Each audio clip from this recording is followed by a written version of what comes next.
দুবাইয়ে 9 March champions ট্রফির final অনুষ্ঠিত হতে যাচ্ছে। ফাইনালে মুখোমুখি হবে নিউজিল্যান্ড এবং ইন্ডিয়া। আজকের ভিডিওতে আমরা আলোচনা করব কোন টিমের কেমন পটেনশিয়ালিটি আছে চ্যাম্পিয়ন্স ট্রফির শিরোপা জয়ের দৌড়ে, কে জিততে পারে এবার চ্যাম্পিয়ন্স ট্রফি। আপনাদের মতামত অবশ্যই কমেন্ট বক্সে জানাবেন। এবারে কিন্তু নিউজিল্যান্ড এবং ইন্ডিয়া দুই দলই কিন্তু মোস্ট ফেভারিট। ইতিপূর্বে নিউজিল্যান্ড এবং ইন্ডিয়া দুবার ফাইনালে মুখোমুখি হয়েছিল। একবার হয়েছিল 2000 সালে চ্যাম্পিয়ন্স ট্রফির ফাইনালে, আরেকবার হয়েছিল 2021 সালে টেস্ট চ্যাম্পিয়নশিপের ফাইনালে। দুবারই কিন্তু জয়ী হয়েছে নিউজিল্যান্ড, তো ওই দিক দিয়ে নিউজিল্যান্ড কিন্তু এগিয়ে। আমরা যদি এবারে চ্যাম্পিয়ন্স ট্রফির দু দলের স্কোয়াডের দিকে লক্ষ্য করি, ইন্ডিয়ার টপ অর্ডারের দিকে যদি আমরা দেখি, রোহিত শর্মা এবং শুভমন গিল বিগত যে 2-3টা ম্যাচ আছে ভালো কিন্তু স্কোর করতে পারেনি। বিশেষ করে রোহিত শর্মা কিন্তু এবারে চ্যাম্পিয়ন্স ট্রফিতে ভালো স্কোর করতে পারেনি এখন। তো রোহিত শর্মা কিন্তু ফাইনালে একটা ভালো নক খেলার একটা সম্ভাবনা অবশ্যই আছে। অন্যদিকে শুভমন গিল গত 2 ম্যাচ কিন্তু ভালো করতে পারেনি, তো ফাইনালে গিয়ে কিন্তু শুভমন গিলেরও একটা ভালো করার পসিবিলিটি আছে। আর বিরাট কোহলি কিন্তু কনসিস্টেন্টলি ভালো খেলে যাচ্ছেন, সো বিরাট কোহলিও কিন্তু রান পেতে পারেন ফাইনালে। অন্যদিকে নিউজিল্যান্ডের যদি আমরা টপ অর্ডারের দিকে লক্ষ্য করি,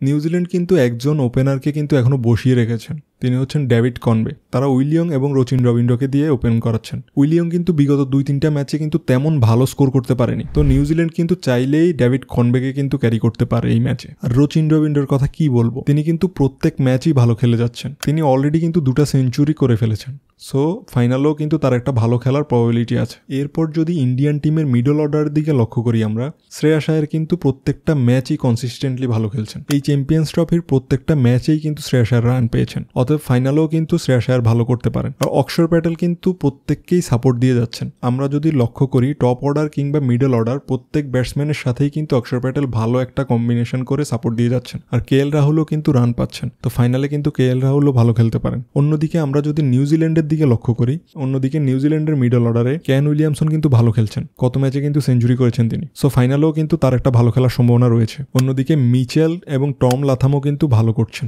যদিও টম লাথাম বিগত ম্যাচটায় ভালো করতে পারেননি, কিন্তু ফাইনালে কিন্তু ভালো খেলার একটা পসিবিলিটি রয়েছে। দু দলেই কিন্তু এমন দুজন প্লেয়ার আছে তারা কিন্তু দলের প্রয়োজনে ভালো ইম্প্যাক্ট ক্রিয়েট করতে পারে। একজন হচ্ছে হার্দিক পান্ডিয়া, আরেকজন হচ্ছে গ্লেন ফিলিপস। হার্দিক পান্ডিয়া এবং গ্লেন ফিলিপস দুইজনেই কিন্তু কম বল খেলে বেশি রান করে দলকে কিন্তু ভালো একটা সাপোর্ট দিয়ে যান। সো এখন যদি বোলিং এর দিকে লক্ষ্য করি আমরা, আমার মনে হয় না ইন্ডিয়া কোনো বোলিং এ চেঞ্জ আনবে, কেননা 4 জন স্পিনার নিয়ে বিগত নিউজিল্যান্ডের সাথে যে ম্যাচটা হয়েছিল এই দুবাইয়েই, সেই ম্যাচে 205 রানে কিন্তু নিউজিল্যান্ডকে আটকে দিয়েছিল ইন্ডিয়া। আর বরুণ চক্রবর্তী কিন্তু প্রত্যেকটা ম্যাচই ভালো করছেন, সো ইন্ডিয়ার ক্ষেত্রে বরুণ চক্রবর্তী কিন্তু ট্রাম্প কার্ড হতে পারেন। তিনি কিন্তু একটা মুখ্য ভূমিকা পালন করতে পারেন এই ফাইনাল ম্যাচ। আর অন্যদিকে যদি নিউজিল্যান্ডের কথায় আসি, তাহলে নিউজিল্যান্ডের কিন্তু মিচেল স্টান্টনার, যিনি কিনা একজন ভালো অধিনায়ক সাথে সাথে একজন ভালো বোলারও, ম্যাচের মোমেন্টাম কিন্তু ঘুরিয়ে দিতে পারেন তিনি। যদি আমরা সেমিফাইনালে ম্যাচটা লক্ষ্য করি তাহলে দেখব দক্ষিণ আফ্রিকার রানের গড় কিন্তু ঠিক ছিল, কিন্তু মিচেল স্টান্টনার বোলিং এ এসে 2 উইকেট নিয়ে ম্যাচের মোমেন্টামই কিন্তু চেঞ্জ করে দেন, যার ফলে সাউথ আফ্রিকা কিন্তু বিপদে পড়ে যায়।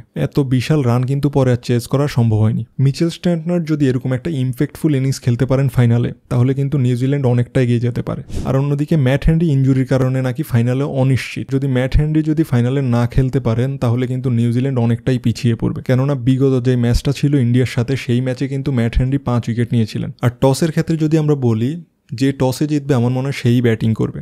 290 বা 300 রানের মতো টার্গেট দিতে পারে আগে ব্যাটিং করে, তাহলে কিন্তু অন্য দলের ক্ষেত্রে সেই রান চেস করা খুবই প্রেশার হয়ে যাবে। আর এই মাঠে বিগত ম্যাচগুলোতে কিন্তু আমরা দেখেছি যে কম রান হলেই যথেষ্ট, সেই জায়গায় যদি একটু বেশি রানের টার্গেট দেওয়া যায় তাহলে কিন্তু অবশ্যই যারা আগে ব্যাটিং করবে তারা কিন্তু অ্যাডভান্টেজ পাবে।